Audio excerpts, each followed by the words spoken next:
Halo semua, di video kali ini saya akan berbagi suatu artikel yang saya tulis di kompas.com beberapa waktu lalu dengan judul Persiapan Investor Reksadana 2023.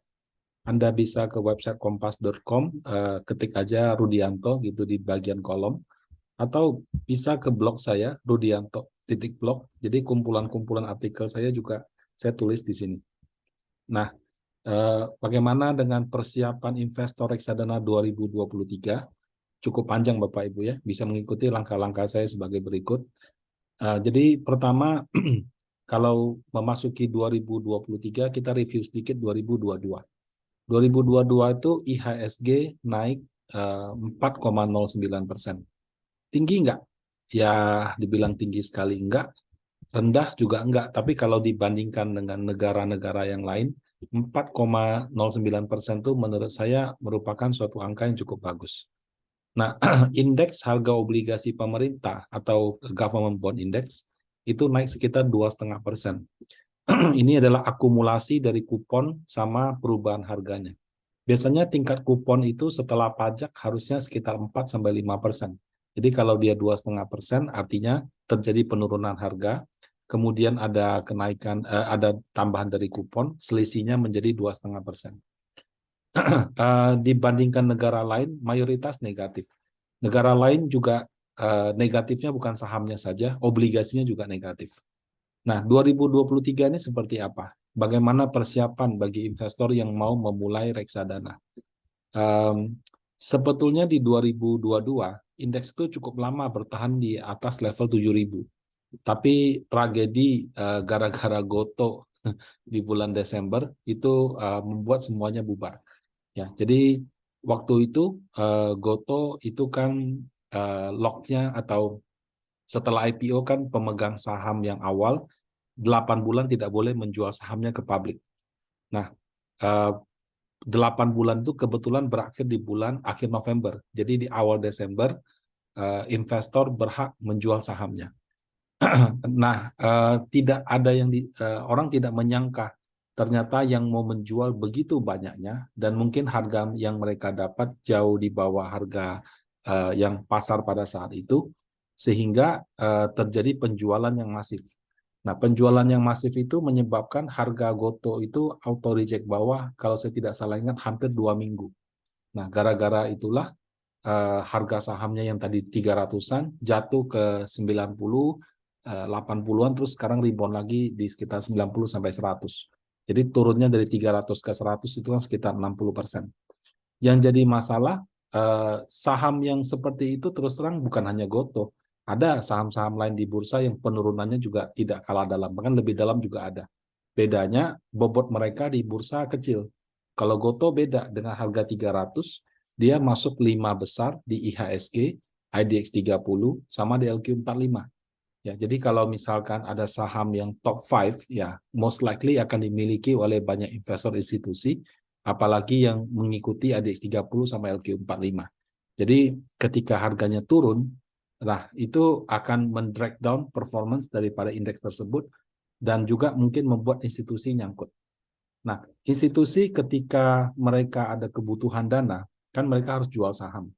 Yang jadi masalah auto reject bawah itu juga ikut menambah permasalahan tahun lalu. Jadi dengan auto reject bawah 7%, otomatis kan kalau yang mau jual mungkin hari itu nggak dapat. Kalau sehari, 2 hari, atau 3 hari, oke lah, orang mungkin masih bisa terima. Tapi kalau sampai dengan hampir 2 minggu, sementara mungkin dia butuh dana untuk membayar redemption misalnya, atau membayar kebutuhan, itu akan memaksa perusahaan menjual saham-saham liquid lainnya. Ya.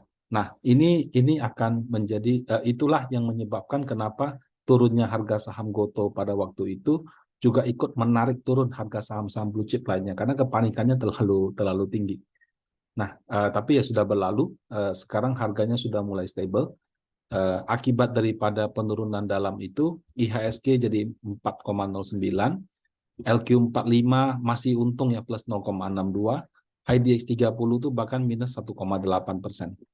Nah, apabila Gotoh dikeluarkan dalam perhitungan indeks-indeks yang liquid ini seperti Serikahati, yang kebetulan tidak ada gotonya, karena pada periode tersebut dia belum masuk, yang saya juga nggak tahu nggak masuk karena pertimbangannya apa, kinerjanya di 2022 adalah plus 14%.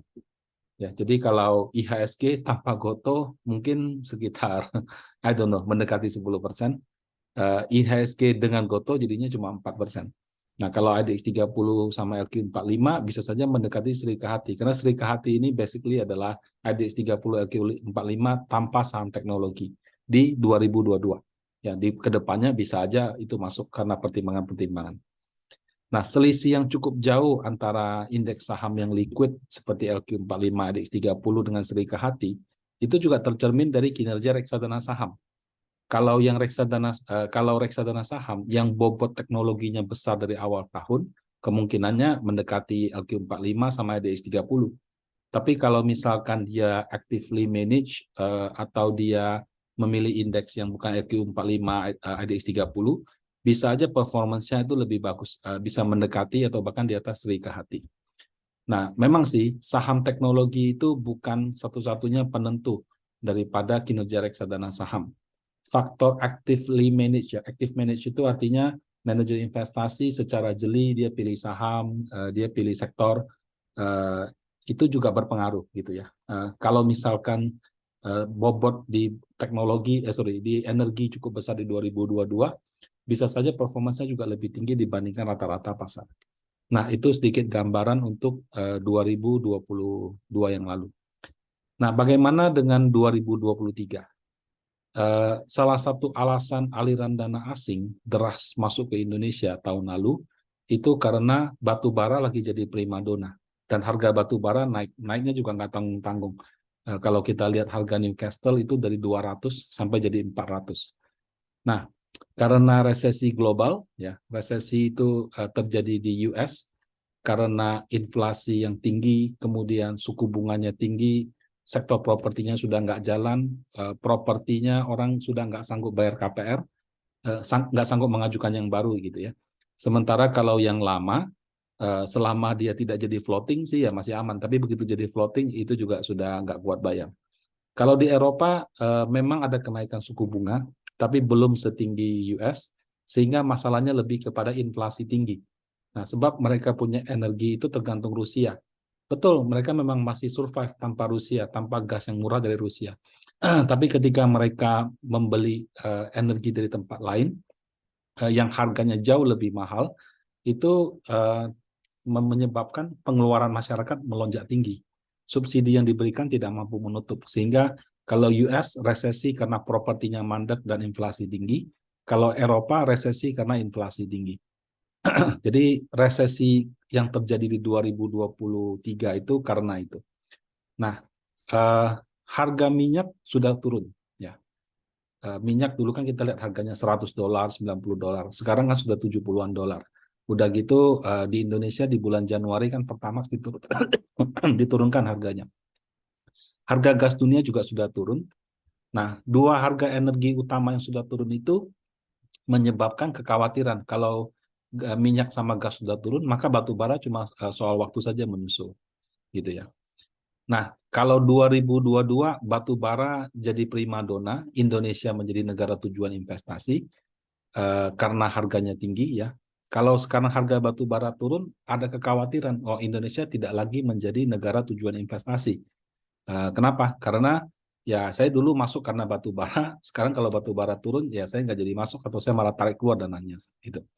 Nah, itu membuat persepsi investor asing akan pasar modal Indonesia jadi berubah.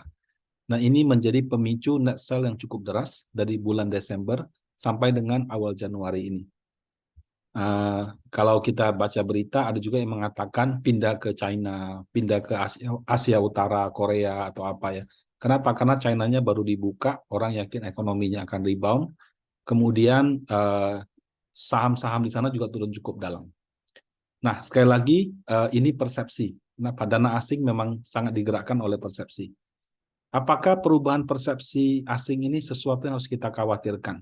Pertama, kita harus sadar dan menyadari dan memahami bahwa yang namanya persepsi itu berubah dari waktu ke waktu. Bisa hari ini positif, besok negatif, bisa juga sebaliknya. data inflasi yang sama bisa responnya berbeda. Ya, misalnya inflasi 6,5%, itu jelek kalau dari 5 ke 6,5. Menjadi super bagus kalau dari 7 ke 6,5.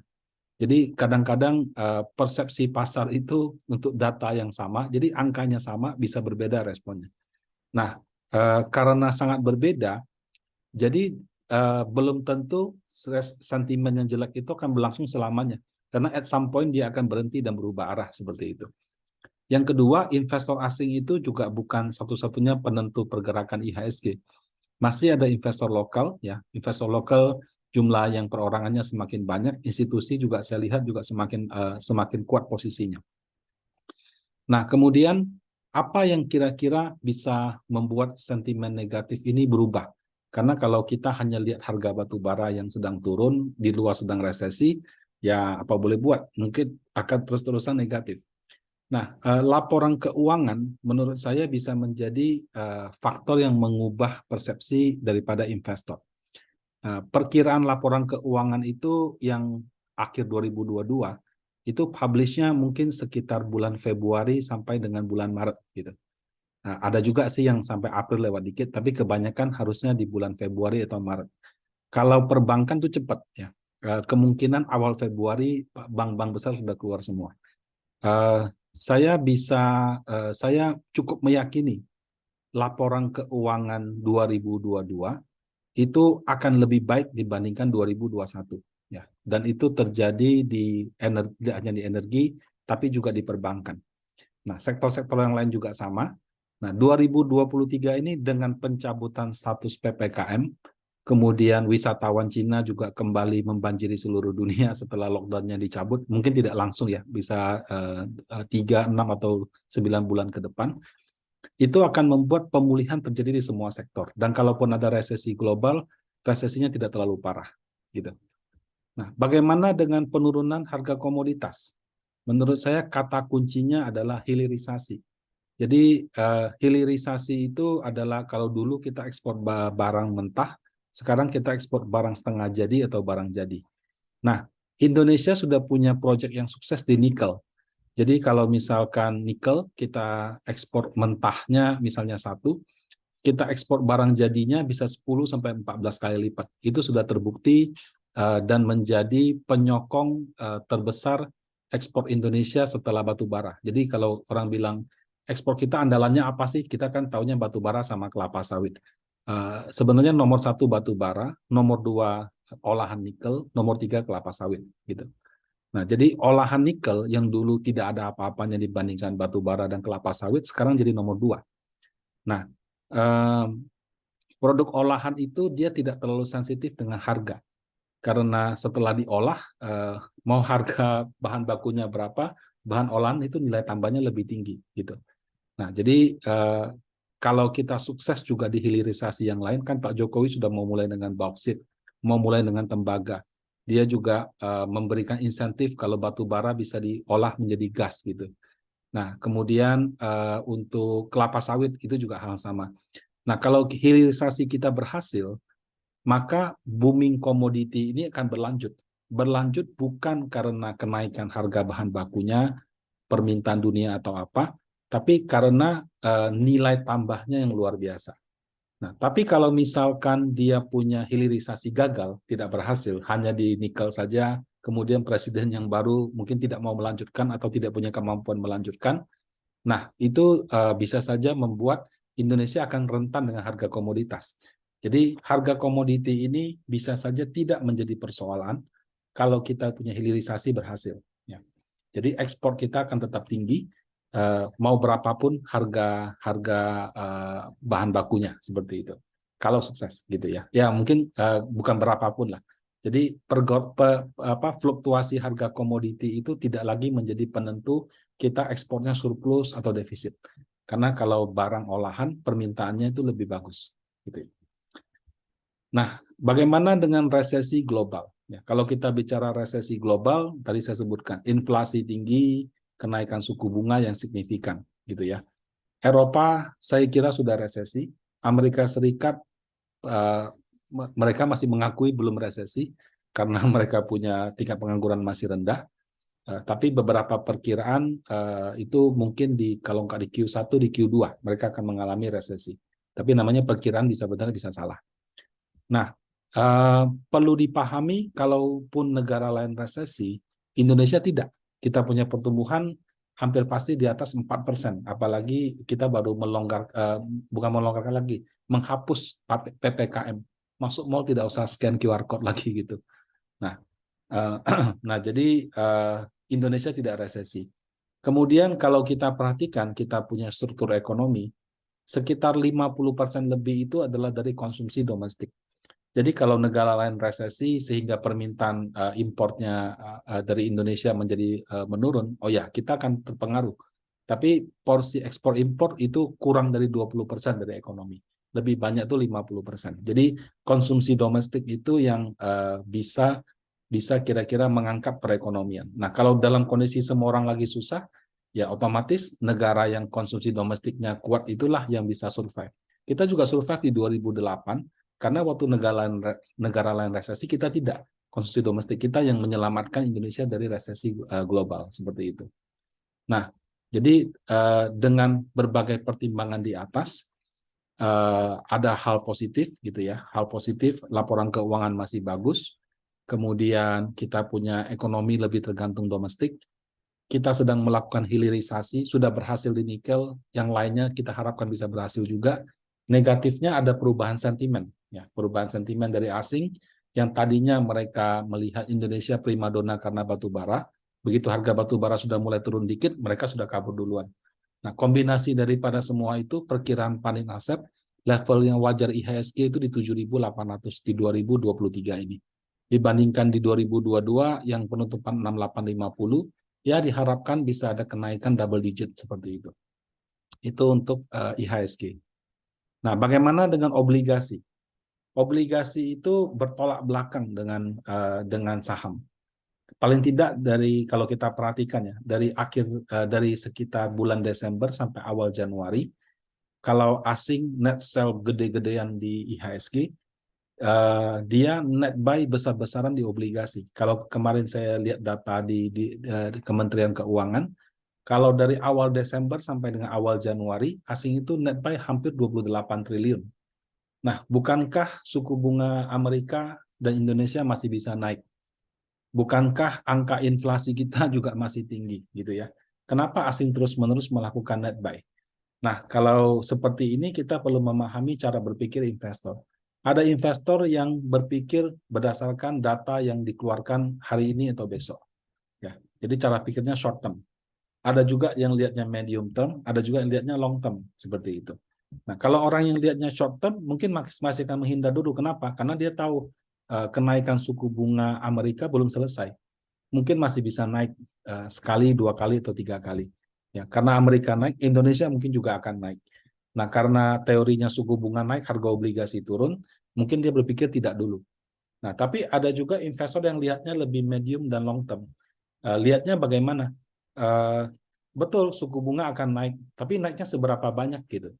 Nah, kalau kita perhatikan di 2022, bunga Amerika Serikat itu naik dari 0,25 menjadi 4,25 sampai 4,5. Jadi naiknya sekitar 4,25%. Nah, inflasi inti di US November itu 6%.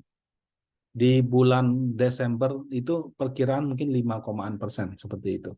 Nah, selama angka suku bunganya masih lebih kecil daripada inflasi inti, dia punya suku bunga masih bisa naik. Tapi naiknya nggak 4% lagi seperti 2022. Kalau dia sekarang 4,25, inflasi intinya dikatakan di bulan Desember 5,an, berarti dia mungkin naiknya sampai ke 5%. Dari 4,25 sampai ke 5% itu kan sekitar 0,75. Jadi kenaikan suku bunga US tahun ini ya mungkin 0,75 sampai 1%. Bukan 4% lagi seperti 2022. Nah, kalau Indonesia malah sudah semakin mantap gitu. Kenapa? Karena per bulan Desember kita punya BI rate 5,5%, inflasi inti di 3,36%. Jadi targetnya Bank Sentral adalah yang namanya suku bunga di atas inflasi inti. Kalau di Amerika suku bunganya masih di bawah inflasi inti. Jadi inflasi intinya di atas, suku bunganya di bawah. Kalau Indonesia sudah sebaliknya. kita punya suku bunga sudah di atas inflasi inti. Secara teori sebetulnya tidak diperlukan lagi kenaikan suku bunga. Kalaupun ada kenaikan suku bunga, itu semata-mata supaya nilai tukar daripada uang Indonesia tidak kalah, tidak melemah terus dibandingkan US dollar. Nah, jadi kenaikan Indonesia mungkin cuma tinggal 0,25 sampai 0,5%. Nah, apa yang terjadi setelah bunganya mencapai 5% katakan di Amerika? Mungkin sudah nggak naik lagi. Ada beberapa periode dia akan stagnan. Kemudian seiring dengan perkembangan, ketika suku bunganya sudah stagnan, tidak naik lagi, akan turun dong. Nah, apa yang akan men-trigger dia turun lebih cepat? Inflasinya turun, ya, atau yang sekarang sedang terjadi resesi global. Kalau inflasi tinggi, diperlukan kenaikan suku bunga supaya inflasinya tidak terus-terusan tinggi. Pada saat sedang terjadi resesi atau kelesuan ekonomi, itu suku bunga perlu diturunkan supaya lesunya tidak berlebihan gitu. Nah, tinggal sekarang turunnya itu bisa di semester 2 2023 seperti perkiraan pasar, bisa juga di 2024 seperti beberapa pernyataan The Fed. Perkiraan pasar dan pernyataan The Fed itu terus terang juga sesuatu yang bisa berubah berdasarkan data. Jadi kalau angka inflasinya sudah terkendali, biasanya statement The Fed juga akan lebih lebih terkendali seperti itu. Ya, jadi kita tidak bisa menggunakan satu pernyataan di awal tahun sebagai pukul rata akan sama terus sampai dengan akhir tahun. Kalau inflasinya turun lebih cepat dari dugaan, ya bisa saja bunganya turun lebih cepat. Tapi kalau inflasinya masih terus-menerus tidak terkendali, bisa saja suku bunganya naik lebih tinggi gitu. Jadi balik ke data. Tapi berdasarkan kondisi yang ada, dengan resesi ekonomi seharusnya inflasi sudah sulit untuk naik lagi. Kenapa ya? Karena uang orang juga sudah habis-habisan di situ kan. Nah, investor yang membaca adanya kemungkinan suku bunga akan turun itulah ibaratnya kalau kemarin suku bunga naik, harga obligasi turun. Kalau sekarang suku bunganya sudah hampir mencapai puncak, sehingga arahnya tinggal turun, sebelum turun dia beli dulu. Nah, itulah yang menjadi alasan kenapa banyak investor asing yang berbondong-bondong membeli obligasi Indonesia dari sekitar November Desember tahun lalu sampai dengan sekarang. Nah, dari analisis inflasi suku bunga yang ada, perkiraan panen aset imbal hasil surat utang negara 10 tahun yang awal tahun sekitar 7%, bisa saja turun menjadi 6,25 sampai 6,5% di akhir 2023. Apabila terjadi penurunan seperti itu, efeknya seperti penurunan suku bunga, sehingga total return daripada reksadana fixed income diharapkan bisa 6 sampai 8% atau bahkan bisa lebih tinggi kalau penurunan yield-nya lebih signifikan. Nah, ini juga membuat outlook akan reksadana fixed income itu bagus. Nah, dari analisis di atas, kira-kira bagaimana persiapan seorang investor reksadana? Secara umum IHSG dan obligasi itu baik. Ya, IHSG itu saham, sebaik-baiknya saham volatilitasnya ada gitu. Dan kadang-kadang begitu tingginya volatilitas sampai semua rencana yang Anda buat itu bisa cancel. Kita sudah yakin akan naik segala macam, dia turun 3-4%, kita bilang oke, turun lagi 3-4%, kita sudah mulai ragu, diturunin lagi 3%, mungkin kita sudah panik dan cut loss. Itu sangat mudah terjadi di reksadana saham atau di saham. Jadi kalau kita mau berinvestasi di situ, harus siap dengan resiko itu. Siapnya bisa dengan strategi investasi, artinya ketika beli kita tidak sekaligus, kita masuknya bertahap, atau memang kita melakukan strategi aset alokasi, tidak 100% masuk ke reksadana itu. Ada sebagian yang kita tempatkan di reksadana yang less volatile. Nah, dengan outlook reksadana fixed income yang juga akan sangat bagus tahun ini, untuk investor yang agresif, minimal 10-30% perlu ada di reksadana fixed income. Kalau Anda seorang investor yang konservatif, menurut saya bisa 50-70% di reksadana fixed income. Nah, kemudian dalam pemilihan juga perlu ada diversifikasi. Kalau kita beli reksadana fixed income, ada yang isinya corporate bond, ada yang government bond, ada yang campur-campur. Nah, perlu diversifikasi. Kalau Anda beli reksadana saham, ada yang index fund, ada yang actively managed fund. Ya, actively managed juga ada yang pakai value investing, ada yang pakai growth, ada yang campur-campur. Nah, kita perlu diversifikasi, beli yang strateginya berbeda. Strategi berbeda itu bukan berarti historical performance-nya masih bagus. Tahun 2022 yang menggunakan growth nggak bagus. Tapi kalau 2023 ketika suku bunga sudah mulai turun, bisa saja yang strategi growth bagus lagi gitu. Jadi tidak semata-mata historical performance-nya harus bagus, tapi lebih ke tema investasi atau strategi yang diambil. Nah, kalau untuk reksadana saham, ya sekali lagi timing juga penting. Masuklah bertahap, ya, dan kemudian siapkan sebagian dana yang disimpan. Kalau ada penurunan signifikan di pasar modal, baru kita gunakan uang itu untuk masuk dalam jumlah besar. Nah, kurang lebih seperti ini persiapan untuk investor reksadana di 2023. Artikelnya bisa Bapak Ibu baca di kompas.com ya di bagian kolom atau ke blog saya rudianto.blog. Demikian dari saya, semoga bermanfaat. Terima kasih.